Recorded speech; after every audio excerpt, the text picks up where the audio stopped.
Light reflection and refraction part 2। अब तक हमने पढ़ा रिफ्लेक्शन के बारे में। आपने देखा होगा अगर हम पेंसिल को एक पानी के ग्लास में रख दें तो वो पार्शली डिस्प्लेस हो जाती है। तो ये क्यों होता है, आज हम इसके बारे में पढ़ेंगे। So hello students, welcome to books and brain. I am Prinkal Khera and I'll be teaching you class 10 science. In the last video we have covered the reflection. Today we will cover part 2, that is called refraction. So let's begin the topic. Refraction. Refraction क्या होता है? Light does not travel in the same direction in all media. It appears when traveling obliquely from one medium to another. The direction of propagation of light in the second medium changes.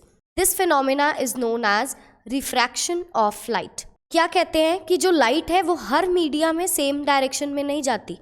पानी में अलग direction से जाएगी, air में अलग direction से जाएगी, किसी और मीडियम में अलग डायरेक्शन से जाएगी। तो जब लाइट एक मीडियम से दूसरे मीडियम तक जाती है तो वो हमें ओब्लिकली जाती नजर आती है।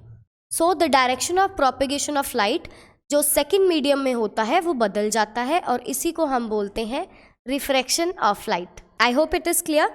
Now we will understand it through an activity, refraction our are rectangular glass slab. तो ये है हमारी रेक्टेंगुलर ग्लास स्लैब। तो अब देखिए, ये है हमारा एयर और ये है हमारी ग्लास स्लैब। जब एक रे एयर से ग्लास स्लैब में आएगी, इसको हम नाम दे देते हैं EO का, ठीक है। अगर हम यहाँ पे एक नॉर्मल ड्रॉ कर दें, नॉर्मल क्या होता है? परपेंडिकुलर, ठीक है। अब ये एक मीडियम है एयर और ये दूसरा मीडियम है ग्लास। अब जो ये रे आ रही है तो इस रे ने जाना कैसे था? वैसे ऐसे जाती ये रे, है ना। लेकिन जब वो एक मीडियम से दूसरे मीडियम में आएगी, जो इसकी डायरेक्शन है वो चेंज हो जाती है, जो कि ये ऐसे चली जाएगी, ठीक है जी। अब इसका मतलब क्या हुआ? जो हमारी एयर है वो एक डेंसर मीडियम है और जो ग्लास स्लैब है वो एक रेयरर मीडियम है, ठीक है जी। जब रे डेंसर से रेयरर जाएगी तो जो रिफ्रैक्टेड रे है ये हमारी होगी इंसिडेंट रे। ये जो रिफ्रैक्टेड रे है ये अपने डायरेक्शन से टुवर्ड्स नॉर्मल बेंड हो जाएगी, ठीक है जी। ये टुवर्ड्स नॉर्मल इसका डायरेक्शन चेंज हो जाएगा। अब यही रे जब यहाँ पे फिर से जाएगी, इसके बाद अब ये फिर से एयर में जा रही है ग्लास से, और ये भी क्या है? डेंसर। तो अब पहले क्या हुआ था? डेंसर से रेयरर जा रही थी, अब क्या हो रहा है? रेयरर से डेंसर जा रही है, ठीक है जी। यहाँ पे भी सपोज हम इसको हम नाम दे देते हैं O' का, और यहाँ पे भी हम एक नॉर्मल ड्रॉ कर देते हैं। तो अब क्या होगा? अब इसका डायरेक्शन फिर से चेंज हो जाएगा और ये ऐसे चली जाएगी, ठीक है जी। और इस रे को हम बोलते हैं इमर्जेंट रे। अब जब ये रेयरर से डेंसर जाएगी तो इसका direction away from the normal जाएगा। पहले डेंसर टू रेयरर आई थी, इसलिए इसका जो डायरेक्शन है वो टुवर्ड्स नॉर्मल गया था। अब ये रेयरर से डेंसर गई है, इसलिए इसका जो डायरेक्शन है वो अवे फ्रॉम नॉर्मल हो गया है। जो रे ऑफ लाइट EO है, ठीक है, उसको हम बोलते हैं, EO को हम क्या बोलते हैं? Incident ray. जो रे ऑफ लाइट OO' है इसको हम बोलते हैं रिफ्रैक्टेड रे। और जो रे ऑफ लाइट O' के बाहर है इसको भी हम नाम दे देते हैं, E' दे देते हैं। O', E', जो फिर से एयर में गई है, इसको हम बोलते हैं इमर्जेंट रे। क्या बोलते हैं? इमर्जेंट रे। अब एक चीज आप ये देखो, अब जो इंसिडेंट रे है और इमर्जेंट रे है वो हमेशा पैरेलल होगी। क्यों पैरेलल होगी? क्योंकि यहाँ से जितना डायरेक्शन का एक्सटेंट हुआ है वो ऑपोजिट साइड पे भी इक्वल एक्सटेंट होगा, ठीक है जी। इक्वल एक्सटेंट ऑफ डायरेक्शन होगा as well as and opposite direction भी होगा। ऑपोजिट तो है ही, हमने पहले ही देख लिया है। पहले टुवर्ड्स नॉर्मल गया था, अब अवे फ्रॉम नॉर्मल गया है। तो जितना एक्सटेंट ऊपर हुआ है उतनी एक्सटेंट नीचे होगी, इक्वल होगी, एंड इसलिए जो इंसिडेंट रे और इमर्जेंट रे हैं वो पैरेलल होगी। I hope it is clear. So अब हमारे पास लॉज ऑफ रिफ्रैक्शन आते हैं कुछ। the incident ray, the refracted ray and the normal to the interface of two transparent medium at the point of incidence all lie in the same plane. Same जैसे reflection वाला था, ये भी almost same ही है. Incident ray, refracted रे और normal जो है वो तीनों जो है सेम प्लेन में लाई करते हैं. सेकेंड लॉ है the ratio of sine of angle of incidence to the sine of angle of refraction is a constant for the light of a given color and for the given pair of the media. जिस colour की हमें light दी गई है, जो हमें medium का pair दिया गया है, उसके लिए जो sine of angle of incidence और sine of angle of refraction का रेशियो होगा वो क्या होगा? कांस्टेंट. और इसको बोलते हैं स्नेल्स लॉ ऑफ रिफ्रैक्शन. इसको लिखते कैसे हैं? Sine i upon sine r is equal to constant. This is called Snell's law of refraction. This constant value is called the refractive index of the second medium with respect to the first. ये जो constant value है इसको हम बोलते हैं refractive index of second medium with respect to first. अब हमने ये तो देख लिया कि refractive index की value क्या होती है. अब लेकिन होता क्या है refractive index? The extent of change in the direction that takes place in a given pair of media expresses in the terms of refractive index.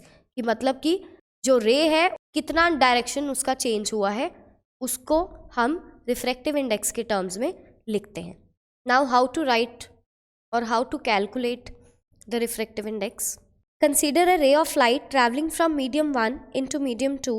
Late v1 be the speed of light in medium 1 and v2 be the speed of light in medium 2.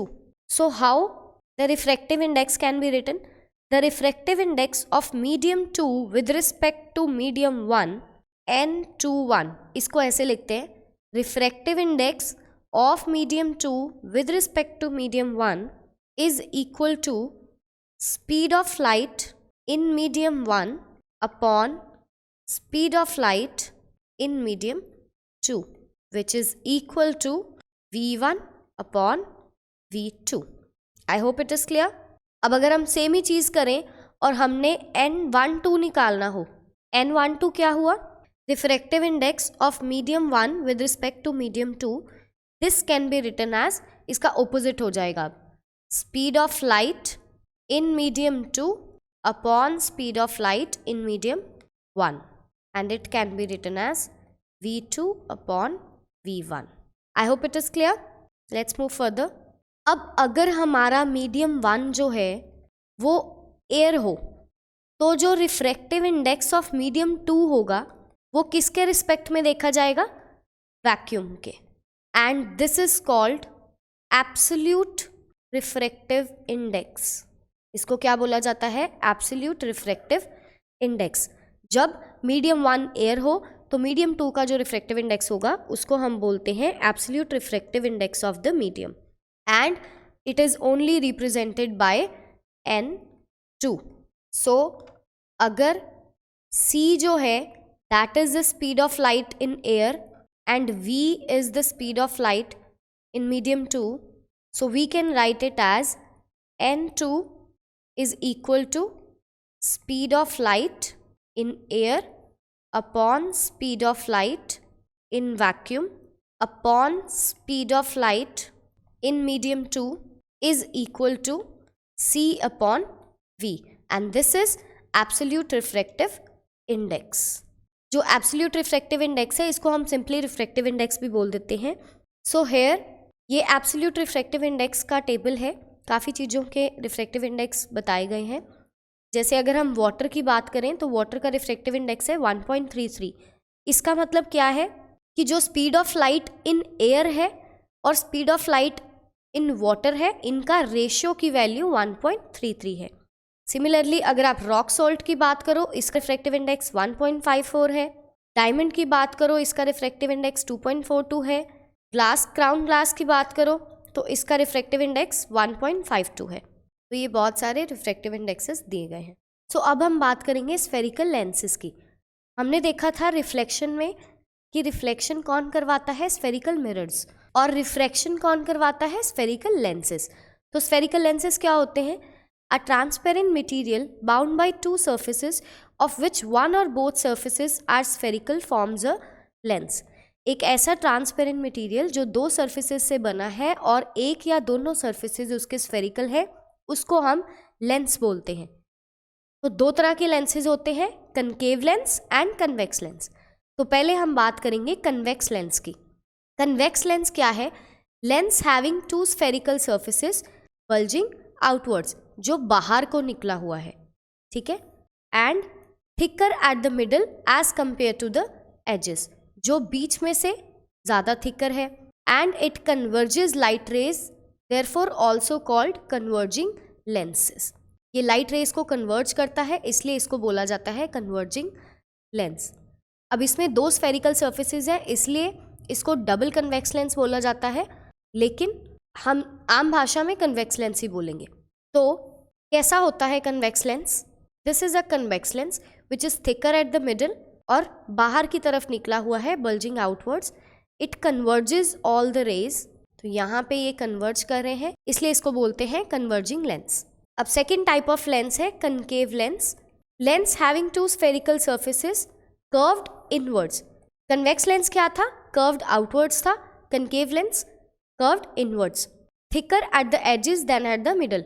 Convex lens middle में thicker था, लेकिन concave lens जो है वो edges पे thicker है और middle में थिनर है। It diverge light rays, therefore called diverging lens. Convex lens converge करता था लाइट रेज को, इसलिए उसको कन्वर्जिंग लेंस बोला जाता था। कनकेव लेंस डाइवर्ज करता है लाइट रेज को, इसलिए इसको डाइवर्जिंग लेंस बोला जाता है। कैसा होता है concave lens? This is a concave lens which is curved inwards, thicker at edges and it diverge the light rays। इस तरीके से ये लाइट रेज को डाइवर्ज कर देता है, ठीक है जी। Now there are some important terms. पहला है ऑप्टिकल सेंटर, जिसको हम ओ से रिप्रेजेंट करते हैं। क्या होता है optical centre? The central point of a lens. A ray of light passing through the optical centre of a lens passes without suffering any deviation. अब ये है कन्वेक्स लेंस, ये है आपका कनकेव लेंस। ऑप्टिकल सेंटर क्या हो गया? ये वाला सेंटर, लेंस का जो सेंटर है उसको हम बोलते हैं ऑप्टिकल सेंटर, और कोई भी रे यहाँ से पास करती है तो उसकी डेविएशन नहीं होगी। फिर आता है centre of curvature. Each surface of a spherical lens forms a part of a sphere. This sphere has a centre, this point is called the centre of curvature. Spherical lens का जो हर surface होता है वो एक sphere का part बनता है, और उस स्फीयर का एक सेंटर होता है जिसको हम बोलते हैं सेंटर ऑफ कर्वेचर। अब यहाँ पे आप देखो, ये है आपका कन्वेक्स लेंस, ये हो गया आपका ऑप्टिकल सेंटर, ठीक है। अब ये दो सरफेसेस है, एक ये वाला और एक ये वाला। ये एक इधर वाले स्फीयर का पार्ट बन रहा है और ये वाला जो है वो इधर वाले स्फीयर का पार्ट बन रहा है। तो इसका मतलब कि दो स्फीयर्स है तो दो सेंटर ऑफ कर्वेचर होंगे। तो ये आपका हो गया C1 और ये आपका हो गया C2। सिमिलरली अब कनकेव लेंस की बात करें तो ये आपका कनकेव लेंस है, एक स्फीयर ये हो गया, एक स्फीयर ये हो गया, तो ये आपका C1, ये आपका C2। So next comes principal axis. क्या होता है principal axis? An imaginary straight line passing through the centre of curvatures of a spherical lens. ये है कन्वेक्स लेंस, ये है कनकेव लेंस। अब वो क्या बोल रहे हैं कि एक इमेजिनरी स्ट्रेट लाइन है जो इनके सेंटर ऑफ कर्वेचर से पास कर रही है। तो सेंटर ऑफ कर्वेचर आपको पता है, एक C1 इधर है, एक C2 इधर है। सिमिलरली इधर एक C1 है, इधर एक C2 है। तो ये जो सेंटर ऑफ कर्वेचर से एक लाइन पास कर रही है, इसको हम बोलते हैं प्रिंसिपल एक्सिस। देन आता है एपर्चर। एपर्चर क्या है? The effective diameter of the circular outline of a spherical lens. तो जो ये स्फीयर्स बन रहे हैं, इनका जो डायमीटर है उसको हम बोलते हैं aperture. Then comes principal focus, the point on principal axis from where the rays after refraction from the lens converge or appear to diverge is called principal focus। ये है convex lens, ये है concave lens। convex lens आपको पता है converging है, ये rays जा रही हैं और ये refraction के बाद ऐसी जा रही है, तो यहाँ पे मिल रही हैं, इसको हम बोलते हैं focus। और जो कन्वेक्स लेंस का फोकस होगा उसको हम नाम देते हैं f2 का, और जो ये कनकेव लेंस है ये आपको पता है ये रेज जा रही हैं, ये डाइवर्जिंग है इसलिए ये डाइवर्ज हो जाएंगी। तो लेकिन ये जो डाइवर्जिंग रेज हैं ये यहाँ से अपीयर टू मीट हो रही हैं, तो इसको हम नाम देते हैं f1 का। ठीक है जी, इसलिए हमारे पास फोकस भी दो तरह के आगे f1 एंड f2।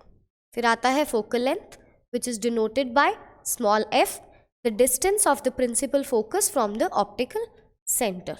ये है कन्वेक्स लेंस और ये है कनकेव लेंस। इसका f2 इधर है फोकस, इसका f1 इधर है, और ये ऑप्टिकल सेंटर, इधर से ये ऑप्टिकल सेंटर। तो ये जो डिस्टेंसेस है OF2 और OF1, इसको हम बोलते हैं focal length. Now we will see representation of images formed by spherical lenses using ray diagrams. तो अब मैं आपको बताऊंगी कि कोई इंसिडेंट रे कहाँ से आती है और रिफ्रैक्ट होके कहाँ से जाएगी। तो पहला केस है हमारे पास a ray parallel to the principal axis. जब एक रे प्रिंसिपल एक्सिस के पैरेलल होगी, ये convex lens, this is our concave lens. Kindly ignore the drawing. यहाँ से अब आपको पता है कि ये आपका ऑप्टिकल सेंटर है, इधर आ गया आपका f2, यहाँ आ गया आपका f1, वो फोकस होते हैं ना, f2 f1 and this is your principal axis. अब अगर एक इंसिडेंट रे प्रिंसिपल एक्सिस के पैरेलल है, ठीक है जी, तो कन्वेक्स लेंस में कन्वर्ज होती है ना, तो ये रे यहाँ से जाएगी। सिमिलरली इस साइड ये इंसिडेंट रे, ये डाइवर्जिंग है लेकिन ये अपीयर टू मीट कहाँ से होगी, f1 से। अगर रे पैरेलल टू प्रिंसिपल एक्सिस है तो कन्वेक्स लेंस के फॉर्म में f2 पे मिलेगी, मतलब प्रिंसिपल फोकस से पास करेगी। और similarly in the case of concave lens जो डाइवर्जिंग रे है वो ऐसे लगेगा जैसे प्रिंसिपल फोकस से ही निकल रही है। सो आप याद रख सकते हैं प्रिंसिपल फोकस, जो रिफ्रैक्टेड रे है वो प्रिंसिपल फोकस से ही जाएगी। सेकंड केस आता है अगर जो रे है वो प्रिंसिपल फोकस से ही आ रही है। So this is convex lens, this is concave lens, this is optical centres, ये आपके principal axis f1 f2, similarly f1 f2। अब यहाँ से अब आपकी इंसिडेंट रे कहाँ से जा रही है, फोकस से इंसिडेंट रे जा रही है, ये जाके कहाँ से पास करेगी, parallel to principal axis. Similarly from this side incident ray comes from here, appears to come from here focus से, और ये भी कैसे जाएगी, प्रिंसिपल एक्सिस के पैरेलल जाएगी। ठीक है जी, उल्टा हो गया अब इस केस में। अब यहाँ पे आपने क्या याद रखना है, प्रिंसिपल एक्सिस के पैरेलल। थर्ड केस है a ray passing through optical centre, this is your convex lens, this is your concave lens. मैंने आपको पहले भी बताया था कोई भी रे अगर ऑप्टिकल सेंटर से पास होती है तो उसकी डेविएशन नहीं होगी। दिस इज प्रिंसिपल एक्सिस, ये आपकी रे ऑप्टिकल सेंटर से पास होगी तो it will not undergo any deviation. Similarly from this side to same path पे ही जाएगी। सो यहाँ पे आप क्या याद रख सकते हैं, नो डेविएशन और सेम पाथ। ये थे कुछ केसेस। यहाँ से हमने क्या पता किया कि हमारी जो इंसिडेंट रे कहाँ से आ रही है और रिफ्लेक्टेड रे कहाँ से जा रही है। अब हम इमेज फॉर्मेशन देखेंगे कि इमेज की ऑब्जेक्ट कहाँ पड़ा है और इमेज कहाँ बनेगी। सो सबसे पहले हम कन्वेक्स लेंस के बारे में देखेंगे। This is your convex lens. तो पहला केस क्या है, जब ऑब्जेक्ट की पोजीशन एट इन्फिनिटी है, O principal axis. So these are the incident rays, parallel जा रही हैं प्रिंसिपल एक्सिस के, तो कन्वर्ज कहाँ पर होंगी, फोकस पे F2 पे। ठीक है जी, यहाँ पे जो ऑब्जेक्ट है वो इन्फिनिटी पे पड़ा है कहीं पे AB। ठीक है जी, सो ऑब्जेक्ट अगर इन्फिनिटी पे है तो पोजीशन ऑफ इमेज कहाँ पे आएगी, एट फोकस F2। इमेज का जो साइज होगा वो पॉइंट साइज्ड होगा और हाईली डिमिनिश्ड होगा। सिमिलरली नेचर ऑफ इमेज क्या होगी, real and inverted. Next case है, first of all let's draw our basic things. Convex lens, principal axis, this is optical center, F1 and F2, right? Second case है, अब आपका जो position of object है that is beyond 2F1, ये आपका C1 और ये C1 वाली पोजीशन ही 2F1 होती है। 2F1 मतलब F1 का डबल, ठीक है। जो F1 होता है वो हमेशा ऑप्टिकल सेंटर और सेंटर के बीच में होता है, एंड सिमिलरली दूसरी साइड F2 भी हमेशा ऑप्टिकल सेंटर और C2 के बीच में होगा। 2F1 पे नहीं पड़ा है, 2F1 के बियॉन्ड पड़ा है, मतलब कहीं आगे पड़ा है। तो ये आपका ऑब्जेक्ट हो गया AB। अब सपोज करो एक इंसिडेंट रे पैरेलल जा रही है प्रिंसिपल एक्सिस के, तो वो कहाँ से पास करेगी आपको पता है? फोकस से। एक इंसिडेंट रे ऑप्टिकल सेंटर से जा रही है तो विदाउट एनी डेफिएशन जाएगी, ठीक है जी। तो कहाँ पे मिलेगी? यहाँ पे। और ये ड्राइंग की वजह से थोड़ा सा गड़बड़ हो रहा है, ये बनती है आपकी इमेज यहाँ पे, C2 आगे है, ठीक है। तो this is between F2 and 2F2, C2 को ही हम 2F2 बोल सकते हैं। सो अगर आपका ऑब्जेक्ट जो है वो बियॉन्ड 2F1 है तो इमेज की जो पोजीशन है वो बिटवीन F2 एंड 2F2 बनेगी, और जो साइज होगा इमेज का वो डिमिनिश्ड होगा and nature of image real and inverted होगी। नेक्स्ट केस है, फिर से पहले बेसिक चीज़ें ड्रॉ कर लेते हैं। Convex lens, principal axis, optical centre. अब आपकी जो ऑब्जेक्ट की पोजीशन है वो 2F1 पे है। 2F1 मतलब सेंटर ऑफ कर्वेचर, ये हो गया आपका 2F1। यहाँ पे आपका ऑब्जेक्ट AB, ठीक है जी। तो अब इमेज कहाँ पे बनेगी? एक इंसिडेंट रे यहाँ से पैरेलल जा रही है प्रिंसिपल एक्सिस के, कहाँ से पास करेगी? फोकस से। सिमिलरली एक इंसिडेंट रे ऑप्टिकल सेंटर से जा रही है, पास कहीं भी नहीं करेगी, तो ये मिलेंगे कहाँ पे? यहाँ पे। ये F2 और ये आपकी जो इमेज है ये कहाँ पे बन रही है? 2F2 पे। क्लियर? अगर आपका ऑब्जेक्ट जो है वो 2F1 पे है तो उसकी इमेज की जो पोजीशन है वो कहाँ पे होगी? 2F2 पे। Size of image same size होगा, nature of image real and inverted होगी। नेक्स्ट केस आता है, कन्वेक्स लेंस ड्रॉ किया, this is your principal axis O। अब आपका जो ऑब्जेक्ट है वो बिटवीन F1 एंड 2F1 है। कहाँ पे है? F1 और 2F1 के बीच में। मतलब कि अगर ये आपका F1 है और ये आपका 2F1 है तो यहाँ पे आपका होगा ऑब्जेक्ट AB, ठीक है। तो अब इमेज कहाँ बनेगी? सिमिलरली एक रे पैरेलल गई, कहाँ से निकली? फोकस से। फिर एक रे ऑप्टिकल सेंटर में से गई, तो ये कहाँ पे मिलेंगी? यहाँ पे।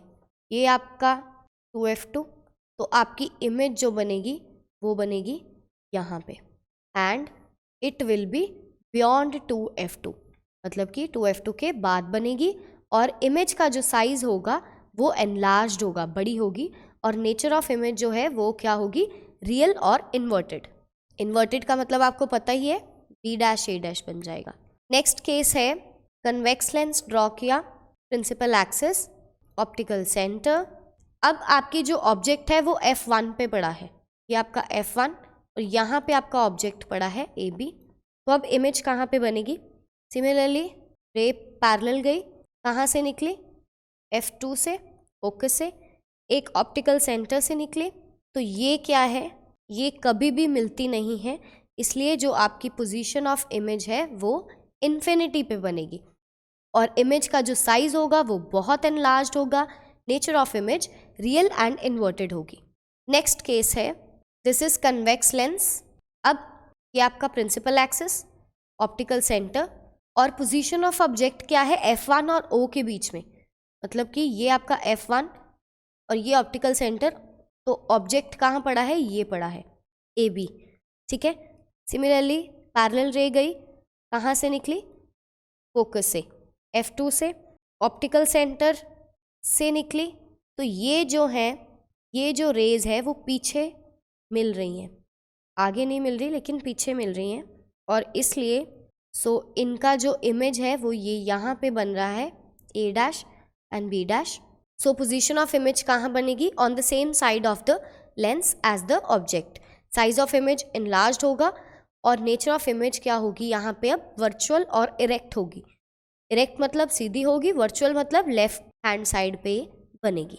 फिर आता है image formation by concave lens. Concave lens के दो ही केसेस हैं। First let's draw the concave lens. This is concave lens and this is principal axis, ये आपका ऑप्टिकल सेंटर। सो सबसे पहला केस क्या है, पोजीशन ऑफ ऑब्जेक्ट है इन्फिनिटी पे, तो कहीं यहाँ पे आपका ऑब्जेक्ट है इन्फिनिटी पे। सो एक रे पैरेलल गई, डाइवर्जिंग लेंस है, डाइवर्ज होगी, ऑप्टिकल सेंटर से पास करी, कोई डेविएशन नहीं होगी। फिर से एक रे पैरेलल गई, डाइवर्ज होगी। तो अब ये जो है ये रेज ये कहाँ पे मिल रही हैं, यहाँ पे, और इसको हम नाम देते हैं F1 का। सो मतलब कि अगर ऑब्जेक्ट कनकेव लेंस के केस में इन्फिनिटी पे है तो पोजीशन ऑफ इमेज कहाँ बनेगी, at F1। Size of image highly diminished and point sized होगा, nature of image virtual and erect होगी। सेकेंड केस आता है, this is your concave lens, ये आपका principal axis, this is O। Now the case is if the position of the object is between infinity and O, infinity और O के बीच, मतलब कि object कहीं पे भी होगा, ठीक है, इन्फिनिटी और O के बीच में। तो एक रे पैरेलल गई, डाइवर्ज हो गई, एक रे ऑप्टिकल सेंटर से गई, तो ये यहाँ से आती नज़र आ रही है, तो आपकी इमेज कहाँ बनेगी, यहाँ पे A dash B dash, this is F1, क्योंकि फोकस से पास करती है ना, तो आपकी इमेज कहाँ पे बनी, बिटवीन F1 एंड O, और साइज ऑफ इमेज डिमिनिश्ड होगा, nature of image virtual and erect होगी। I hope it is clear. अब कुछ न्यूमेरिकल्स की बात करते हैं। तो साइन कन्वेंशन आपको पता है स्फेरिकल मिरर्स में जो हमने यूज़ किया था, मेन चीज़ें जो आपने याद रखनी है वही है कि अगर हम लेफ्ट साइड की बात कर रहे हैं तो डिस्टेंस जो होगा वो नेगेटिव लेना है, राइट साइड की बात कर रहे हैं तो पॉजिटिव लेना है डिस्टेंस, और अपवर्ड्स हाइट की बात कर रहे हैं तो पॉजिटिव लेनी है, हाइट डाउनवर्ड्स की बात कर रहे हैं तो नेगेटिव लेनी है। So for this we have a lens formula. Reflection के केस में हमारे पास मिरर फॉर्मूला था, अब हमारे पास है एक लेंस फॉर्मूला। क्या है lens formula, the distance of the object from optical centre is called the object distance. पहले तो इन्होंने तीन चीज़ों का रिलेशन बताया है और तीन चीज़ों की डेफिनेशन बताई है। जो ऑब्जेक्ट का ऑप्टिकल सेंटर से डिस्टेंस है उसको हम बोलते हैं ऑब्जेक्ट डिस्टेंस, जिसको हम U से डिनोट करते हैं। जो इमेज का डिस्टेंस है ऑप्टिकल सेंटर से उसको हम बोलते हैं इमेज डिस्टेंस, जिसको हम V से डिनोट करते हैं। और distance of principal focus from the optical centre is called focal length, जिसको हम स्मॉल f से डिनोट करते हैं। So what is lens formula, lens formula इन तीनों का रिलेशन है आपस में, which is 1/v minus 1/u is equal to 1/f। 1 by image distance minus 1 by object distance is equal to 1 by focal length. Next concept comes of magnification. Magnification same ही होता है, मतलब मैग्निफिकेशन का जो हमने रिफ्लेक्शन में पढ़ा था। Magnification produced by a spherical lens gives the relative extent to which the image of an object is magnified with respect to the object size. तो वो extent बताता है कि कितनी जो image है वो magnify हुई है। क्या है ये? Ratio of height of image to the height of the object, and it is denoted by small m. A negative sign in the value of magnification indicates that image is real. अगर magnification negative आती है तो image real होगी, अगर magnification positive आती है तो image virtual होगी। So magnification का formula क्या है? Small m is equal to height of the image upon height of the object. Height of image को हम लिखते हैं h dash और height of object को हम लिखते हैं h, and this magnification can also be written as equal to v by u. v क्या है? image distance, और u क्या है? object distance. I hope it is clear. So now talking about numericals. Concave lens has a focal length of 15 centimeter. जो हमें दिया है हम वो लिखते जाएंगे. At what distance should the object from the lens be placed so that it forms an image at 10 centimeter from the lens? Also find the magnification produced by the lens. अब object को वो पूछ रहे हैं किस distance पे रखना चाहिए, मतलब जो इमेज डिस्टेंस है वो 10 सेंटीमीटर का हो और मैग्निफिकेशन भी ढूंढो। क्योंकि कनकेव लेंस हमेशा वर्चुअल और इरेक्ट इमेज बनाता है, इसलिए हम फोकल लेंथ को भी नेगेटिव लेंगे और इमेज डिस्टेंस को भी नेगेटिव लेंगे। फाइंड क्या करना है हमने? Object distance which is u and also magnification. So let's do it. तो हमारे पास क्या है? लेंस फॉर्मूला है 1/v minus 1/u is equal to 1/f। इसको क्या हम ऐसे लिख सकते हैं? 1/u को हम उधर लेकर जा सकते हैं, 1/f इधर आ जाएगा, तो ये बन जाएगा 1/v minus 1/f is equal to 1/u। So putting values 1/-10 minus 1/-15 equals to minus 1/10 plus 1/15 which is equal to 1/u. So 1/u equals to LCM लेंगे, कैलकुलेट करेंगे तो ये आ जाएगा हमारे पास 1/-30। तो u क्या आ गया? रेसिप्रोकेट करना पड़ेगा। u क्या आ गया? -30 सेंटीमीटर। अब हम मैग्निफिकेशन निकालेंगे। मैग्निफिकेशन के लिए हमें पता है मैग्निफिकेशन को हम v/u भी लिख सकते हैं। तो v -10 है, u -30 है, so it comes out to be 1/3 which is approximately equal to plus 0.33। I hope it is clear. Second numerical is a 2 centimetre tall object, मतलब कि हमें ऑब्जेक्ट की हाइट दी गई है 2 centimetre, is placed perpendicular to the principal axis of convex lens of focal length 10 cm, f दिया है। Distance of the object from the lens is 15 cm, object distance दिया गया है 15 cm, left side वाले हम negative लेते हैं। So find the nature, position and size of the image, also find its magnification। So we will find v, that is image distance, position, size find करना है h' और magnification find करना और nature find करना है। बहुत सारे questions आ गए एक ही में, बट बिल्कुल इजी है। सिमिलरली जैसे पिछले क्वेश्चन में हमने लेंस फार्मूला लगाया था, यहाँ भी हम वही करेंगे। 1/v minus 1/u is equal to 1/f। इसको हम लिख सकते हैं 1/v is equal to 1/f minus minus 1/u उधर जाके प्लस हो जाएगा, तो 1/f प्लस 1/u आ गया। Putting values 1/v is equal to 1/-15 plus 1/10 equals to minus 1/15 plus 1/10, which comes out to be 1/v is equals to minus 2 plus 3 taking LCM by 30 equals to 1/30। तो हमारा जो v है उसको reciprocate करना पड़ेगा, तो v की वैल्यू आ गई +30 सेंटीमीटर।